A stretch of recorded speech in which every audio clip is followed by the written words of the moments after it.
آپ صلی اللہ علیہ وسلم کی ایک روایت ہمیں ملتی ہے کہ جس گھر میں تصویر ہوتی ہے وہاں پر فرشتے نہیں آتے، اور وہ روایت یہ بھی ہے کہ نبی صلی اللہ علیہ وسلم کے گھر میں ایک تصویر تھی اور آپ نے جو ہے وہ یہ فرمایا کہ اس کو یہاں سے ہٹا دیا جائے کیونکہ شاید حضرت جبرائیل علیہ السلام یا فرشتے نہیں آ رہے تھے۔ پہلے اس کی ذرا وضاحت کر دیجیے گا۔ میں نے اس پر بڑا تفصیلی کام اب کر دیا ہے، آپ اس کو دیکھ سکتے ہیں کہ تصویر سے متعلق جتنی چیزیں ہیں ان کو 3 حصوں میں تقسیم کر کے جو روایتوں میں آئی ہیں۔ جی پھر ایک اصولی بات کی طرف توجہ دلا دوں کہ روایت کو ہم ہر حال میں قرآن مجید کے دیے ہوئے فریم میں دیکھیں گے۔ ٹھیک ہے۔ کیوں؟ اس لیے کہ وہ اپنے سیاق سباق کے بغیر نقل ہو رہی ہوتی ہے، اس میں ایک ٹکڑا نقل ہو جاتا ہے، اس میں سننے والا ایک بات نقل کرتا ہے۔ یہ خیال نہ کیجئے کہ رسالت میں آپ صلی اللہ علیہ وسلم نے وہ بات ایسے کیوں کہی۔ رسالت میں آپ صلی اللہ علیہ وسلم نے وہ بات کسی کانٹیکسٹ میں کہی ہوگی، پوری بات کہی ہوگی، آگے پیچھے سے ملا کر کہی ہوگی، سننے والے نے، آپ پر کوئی ذمہ داری عائد نہیں ہوتی، سننے والے نے اس کو اس سے کاٹا اور بیان کر دیا اس طریقے سے۔ تو یہ جتنی بھی اس معاملے میں روایات ہیں اس کو ہم نے 3 حصوں میں تقسیم کر دی ہے۔ ان میں تقسیم کر کے یہ بتایا ہے کہ کچھ وہ چیزیں ہیں جس میں رسول اللہ صلی اللہ علیہ وسلم نے تزیین کے پہلو سے جو اپنے اوپر پابندیاں لگائی تھیں ان کو بیان کیا ہے۔ کیوں لگائی تھی؟ آپ دیکھیے کہ قرآن مجید کہتا ہے کہ زینتیں سب کی سب بالکل جائز ہیں۔ رسالت میں آپ صلی اللہ علیہ وسلم جب مکے سے ہجرت کر کے مدینہ آئے تو مدینہ ہجرت کر کے آنے کے ساتھ ہی یہ حکم دے دیا گیا کہ باقی لوگ بھی اب اپنا وطن چھوڑ کے یہاں جمع ہونا شروع ہو، ٹھیک ہے۔ جس کو آپ ہجرت کہتے ہیں۔ ہجرت کے بارے میں قرآن نے بتایا کہ وہ اس وقت اللہ تعالیٰ کا مطالبہ ہے، ایمان کے مطالبوں میں سے ایک مطالبہ ہے کہ تم اپنے ایمان کی حفاظت کے لیے یہاں آ جاؤ مدینے میں۔ جب لوگ آ گئے تو اپنا وطن چھوڑ کے آئے۔ اب آپ جانتے ہیں کہ معاش ایک ایسی چیز ہے کہ جو آتے ہی پیدا نہیں ہو جاتی، تو حضور نے اس کے لیے جو اہتمام کیا وہ یہ اہتمام کیا کہ لوگوں کی ایک مواخات قائم کر دی، یعنی آپ اگر پہلے موجود ہیں مدینہ میں تو ایک شخص کو آپ کو دے دیا، آپ کا بھائی بنا دیا کہ چلیے جب تک یہ اپنے پاؤں پر کھڑے نہیں ہوتے آپ ان کی ذمہ داری اٹھائیں، کیونکہ یہ اسٹیٹ تو موجود نہیں تھا نا آج کا جو ایک قبائلی نوعیت کا معاشرہ ہے۔ دوسرے کے بارے میں یہی کیا۔ اس سب کچھ کے بعد چھوٹا سا ایک یعنی گاؤں ہے نا، جی گاؤں ہے، چند ہزار کی آبادی ہے، اس میں پھر پورے لوگ اس مواخات میں نہیں آ سکے، تو ایک چبوترا جس کو صفہ کہا جاتا ہے جو اب بھی مسجد نبی میں موجود ہے، جو مہاجرین کسی کے ساتھ مواخات میں نہیں باندھے جا سکے ان کے لیے ایک مہاجر کیمپ آپ نے لگا دیا۔ وہ صفہ بھی ہمارے ہاں معلوم نہیں کیا چیز بن گئی، وہ ایک مہاجر کیمپ تھا، اور قرآن مجید اس کا ذکر کرتا ہے سورہ بقرہ میں کہ للفقراء الذین احصروا فی سبیل اللہ، اللہ کی راہ میں یہ کچھ محتاج لوگ گر گئے ہیں، یعنی اپنا وطن چھوڑ کے آ گئے ہیں، ان کے پاس کچھ نہیں ہے، جیسے ہمارے ہاں ہو جاتا ہے ایسے موقعوں کے اوپر۔ تو حضور نے اس کے ساتھ ہی یہ فیصلہ کیا کہ میں چونکہ ذمہ دار ہوں پیغمبر کی حیثیت سے بھی اور حکمران کی حیثیت سے بھی، آپ کی حکومت مدینہ میں قائم ہو گئی تھی، تو اس لیے میں نے اپنے اوپر اس وقت تک کے لیے زینتیں ممنوع قرار دے دی ہیں جب تک یہ لوگ اپنے پاؤں پر کھڑے نہیں ہو جاتے۔ یہ حکمرانوں کے لیے ایک بڑا غیر معمولی اسوہ ہے جو آپ نے پیش فرمایا۔ 6-7 سال میں آپ اپنے گھر میں یعنی چولہے پر کوئی چیز بھی نہیں چڑھانے دیتے تھے جب تک ان کی ضرورتیں پوری نہیں ہو جاتی تھیں۔ یہ لوگوں نے اس کو یہاں سے دیکھا ہی نہیں اس معاملے کو۔ تو کچھ روایتیں وہ ہیں کہ جن میں آپ نے اس موقع پر گھر والوں کو تنبیہ کی کہ میرے گھر میں کوئی چیز نہیں آنی چاہیے، یعنی اس کا باعث اس کا ممنوع یا حرام ہونا نہیں ہے بلکہ وہ ذمہ داری ہے جس کے ساتھ آپ یہ کام انجام دے رہے ہیں۔ دوسری نوعیت کی وہ چیزیں ہیں جس میں آپ نے ایک عام حکم دیا کہ جزیرہ نما عرب کو تصویروں سے بتوں سے بالکل پاک کر دیا جائے۔ ٹھیک ہے۔ اس میں لوگوں کو بھی بھیجا کہ اس کو پاک کر کے یہ خدا کی مسجد ہے گویا پورا کا پورا۔ چنانچہ جزیرہ نما عرب کے بارے میں بالکل الگ احکام ہے، وہاں کوئی غیر مسلم کے آباد ہونے کا کوئی سوال نہیں ہے، وہ اصل میں اللہ تعالیٰ کی توحید کے مرکز کی حیثیت رکھتا ہے دنیا بھر کے لیے، وہ خصوصی احکام دے دیے۔ دوسری کیٹیگری وہ ہے۔ تیسری کیٹیگری وہ ہے کہ جس میں یہ ہوا کہ چونکہ یہ جو تصویریں تھیں، آپ بعض اوقات ایک چیز کو جو اطلاق میں دیکھتے ہیں، اپلیکیشن میں دیکھتے ہیں تو بے ضرر خیال کر لیتے ہیں کہ اس میں کیا ہوتا ہے، لیکن جس وقت آپ کسی خرابی کا کلا کما کر رہے ہوتے ہیں تو بعض اوقات آپ کو شدت برتنی پڑتی ہے تاکہ وہ چیزیں ختم ہو جائیں۔ تو کسی پردے کے اوپر فرشتوں کی تصویریں بنی ہوئی تھیں۔ اب جو لوگ عرب سے واقف ہیں وہ جانتے ہیں کہ وہاں پر سارا شرک ہی فرشتوں اور جنات سے متعلق تھا، یعنی یہ جو آپ کو ہندوستان کی بت پرستی نظر آتی ہے یا مصر کی نظر آتی ہے اس سے بالکل مختلف ہے۔ یہاں کی دیو مالا الگ ہے۔ عربوں کا معاملہ یہ تھا کہ اس میں تمام جتنے فرشتے اور جنات ہیں انہی کو اللہ کی بیٹیاں قرار دے کر ان کے بت بنا لیے گئے تھے۔ ان کے ہاں اصل میں شرک یہاں سے تھا۔ تو رسالت میں آپ صلی اللہ علیہ وسلم کے ہاں کسی پردے کے اوپر اس طرح کی تصویر بنی ہوئی تھی اور اس میں کچھ پردار گھوڑے اور اس طرح کی چیزیں جو وہاں اس طرح کے توہمات موجود تھے، تو آپ آپ کے ہاں اس کو دیکھ کے حضرت جبریل امین جب ملنے کے لیے آئے ہیں تو انہوں نے اپنے تردد کا اظہار کیا کہ اس کو ہٹا دیجیے. تو آپ نے فرمایا کہ اس طرح کی تصویر. اب دیکھیے پھر میں اس طرح بیان کر رہا ہوں. وہ اس طرح جو ہے وہی پرابلم بنتا ہے, بات کو مطلق کر دیا جاتا ہے. ایسے ہی ایک پلہ کتے کا وہ کہیں تخت کے نیچے آگے بیٹھ گیا, آ جاتے ہیں گھر میں, لیکن آپ جانتے ہیں کہ کتا اگر سدایا ہوا نہیں ہے تو وہ کہیں پیشاب کر دے گا, کہیں گندگی پھیلا دے گا. تو فرشتوں کا معاملہ یہ ہے کہ میرے ہاں کوئی مہمان آنا ہو تو میں خیال رکھوں گا کہ اس کی نزاکت طبع کیا ہے.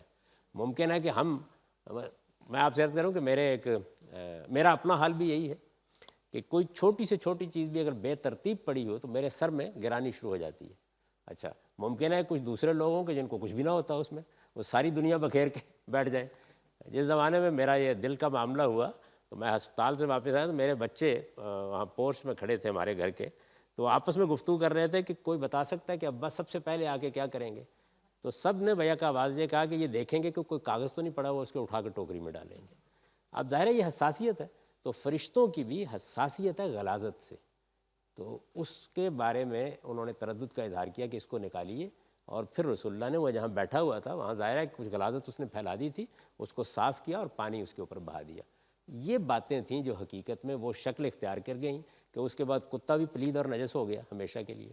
اب میں یہ سوال کرتا ہوں کہ اللہ تعالیٰ جس گروہ کے بارے میں یہ گفتگو کر رہا ہے کہ اس نے ان کو نشانی بنا دیا اصحاب کہف, قرآن میں ان کا ذکر کرتا ہے اور کہتا ہے کہ غار میں وہ سوئے ہوئے تھے, وَكَلْبُهُمْ بَاسِطٌ ذَرَائِعَ بِالْوَسِيدِ, اور ان کا کتا دونوں ہاتھ پھیلائے ہوئے بیٹھا ہوا تھا ان کے اوپر.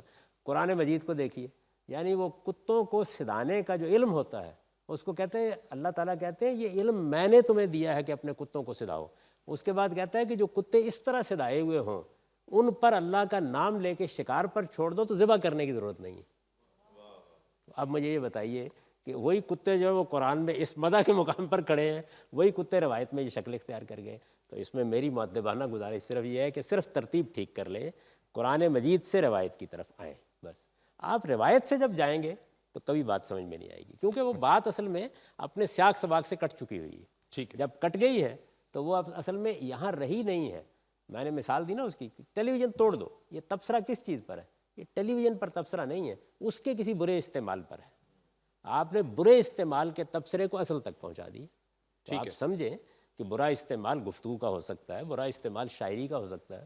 میں نے آپ کو مثال دی نا کہ آپ میرے سامنے, میں شاعری پہ گفتگو کر رہا ہوں, جعفر زٹلی کی شاعری رکھ دیں, میں کیا کر سکتا ہوں اس کے ٹھیک ہے. بارے میں؟ اب شاعری پہ آپ نے بات کی تو ایک بنیادی سوال یہ ہے کہ قرآن مجید, آپ بار بار یہ فرما رہے ہیں کہ قرآن کی طرف پہلے ہمیں جانا چاہیے, قرآن کی طرف جاتے ہیں. قرآن یہ کہتا ہے کہ وَالشُّعَرَاءُ يَتَّبِعُهُمُ الْغَاوُونَ, سارے شعراء کے بارے میں قرآن مجید نے کہا ہے وَالشُّعَرَاء کے کہہ کر. یہ کسی ایکسیپشنز کی طرف تو اشارہ نہیں کیا, اللہ تعالیٰ نے تو مذمت فرمائی ہے. خیر اگر آپ ایکسیپشن کی بات کرتے ہیں تو پوری آیت کے آگے ایکسیپشن موجود ہے, لیکن یہ یہاں پھر دیکھیے وہی بات ہوئی. ہم قرآن مجید کے ساتھ بھی یہی کرتے ہیں, یعنی قرآن مجید کو بھی ہم کرتے یہ ہیں کہ ایک کتاب کے طور پر پڑھنے کی بجائے یا اس کی ایک سورہ ہے اس کو دیکھنے کے بجائے اس میں سے آیت اٹھانے کی کوشش کرتے ہیں. اب جب اس میں سے آپ آیت اٹھاتے ہیں تو پھر آپ کی مرضی ہے, آپ کا حسن ذوق ہے, جو معنی چاہے اس کو پہنا دیں. میں اس اٹھانے کی ایک مثال دیتا ہوں آپ کو, تاکہ آپ اس بات کو بھی سمجھ لیں. آپ نے دیکھا ہوگا ہمارے یہاں عام طور پر یہ چھوٹے چھوٹے پارے یا بچوں کے لیے قاعدے بنائے جاتے ہیں قرآن پڑھانے کے لیے. ان کے اوپر ایک آیت لکھی ہوتی ہے لا یمسو الا المطہرون, اس کو صرف وضو کر کے لوگ ہاتھ لگا سکتے ہیں. یہ قرآن مجید کے بارے میں. اب یہ آیت جو ہے اس کو صرف پاکیزہ لوگ چھوتے ہیں, یہ ترجمہ کر کے آپ نے بیان کر دیا. وضو کے احکام کی ایک پوری شریعت وجود میں آ گئی اس کے نتیجے میں. نماز کے لیے وضو ضروری تھا, اب قرآن کے لیے ہاتھ لگانے کے لیے بھی ضروری ہو گیا. اچھا اس سے ایک اور فرع نکل آئی, وہ یہ کہ غیر مسلم تو کرے گا نہیں, تو قرآن آپ اب جیب میں ڈال کے رکھیں, اس کو دینا نہیں ہے. ادھر قرآن یہ کہہ رہا ہے کہ پہنچاؤ اس کو ان تک, تو یہ ہو گیا نا اس کے نتیجے میں.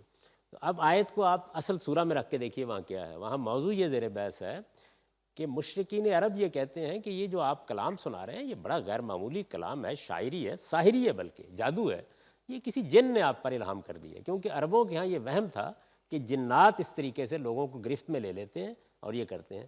قرآن اس کا جواب دے رہا ہے اور یہ کہہ رہا ہے کہ یہ قرآن لوح محفوظ سے آتا ہے, اس کو جبریل امین لے کے آتے ہیں اور راستے میں پاک فرشتوں کے سوا کوئی اس کو ہاتھ نہیں لگاتا.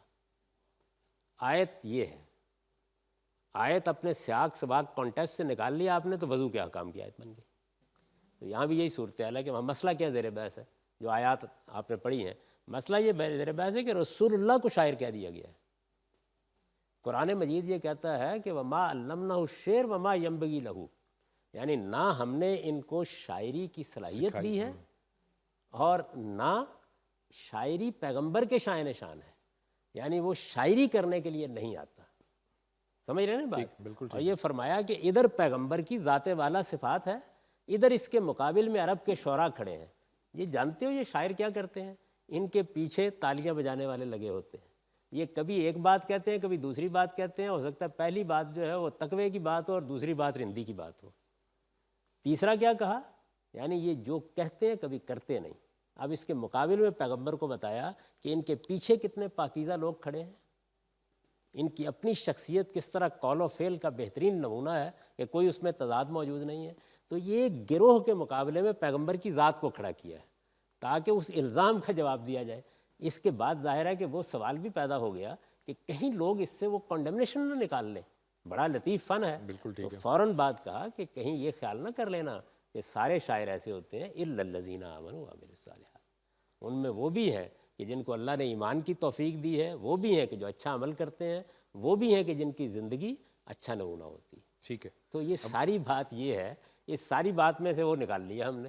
اور اس کے بعد دلچسپ بات کیا ہے؟ دلچسپ بات یہ ہے کہ ایک طرف ہم یہ نکال کے بیٹھ جاتے ہیں اور دوسری طرف ہمارے ہاں قرآن سے زیادہ علامہ اقبال ہم ہو جاتے ہیں، اللہ کی شاعری وہ بھی کر رہے ہیں۔ اچھا